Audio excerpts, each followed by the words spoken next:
আসসালামু আলাইকুম। ঈদ মোবারক। ঈদের দিন সকাল সকাল ঘুম থেকে উঠে আমরা চলে গেলাম আরবিসি কনভেনশন সেন্টারে ঈদের নামাজ পড়তে।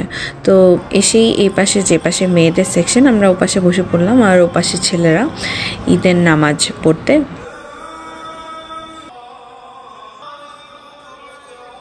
নামাজ শেষ হয়ে গেলেই আমরা বের হয়ে পড়লাম আমাদের গাড়ির দিকে। এরপর বাসায় এসেই শুরুতে ঈদের সকালের নাস্তা করলাম, একটু মিষ্টিমুখ করলাম, পাস্তা, পুডিং, পায়েস, ফিরনি এগুলো দিয়ে। ঈদের নামাজ শেষে সবাই চলে আসলো আমার বাসায়। এরপর আমরা একসাথে নাস্তা করলাম আর এরপর আমরা 1-2 ঘন্টা রেস্ট নিয়ে এরপর দুপুরের খাবারের জন্য প্রিপেয়ার হলাম। আবার আমরা পটলাকের মতো সবাই একসাথে রান্না করেছিলাম। সব আইটেম এক একজনের স্পেশালিটি রান্না করা হয়েছিল। এরপর সবাই একসাথে খাওয়া দাওয়া শুরু করে দিলাম। আলহামদুলিল্লাহ প্রতিটা খাবারই খুব মজা ছিল। তো সবাই খুব তৃপ্তি ভরে খেলাম এবং এরপরে আমরা বের হয়ে গেলাম ঘোরার উদ্দেশ্যে। তো আমরা সবাই প্ল্যান করছিলাম যে কোথায় যাব।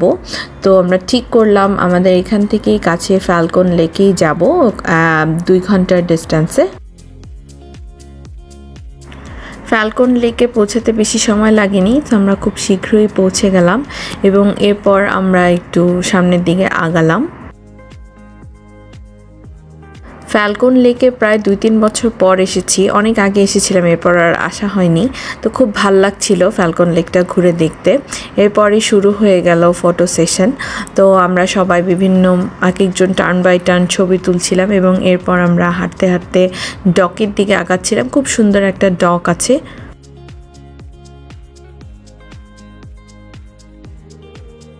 ডকের কাছে এসে খুব ভালো লাগছিল। ডকটা খুবই পিসফুল আর পানির যে সুদিং আওয়াজ খুব ভালো লাগছিল।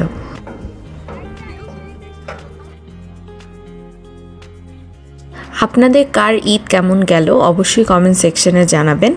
আর আবারও সবাইকে ঈদ মোবারক।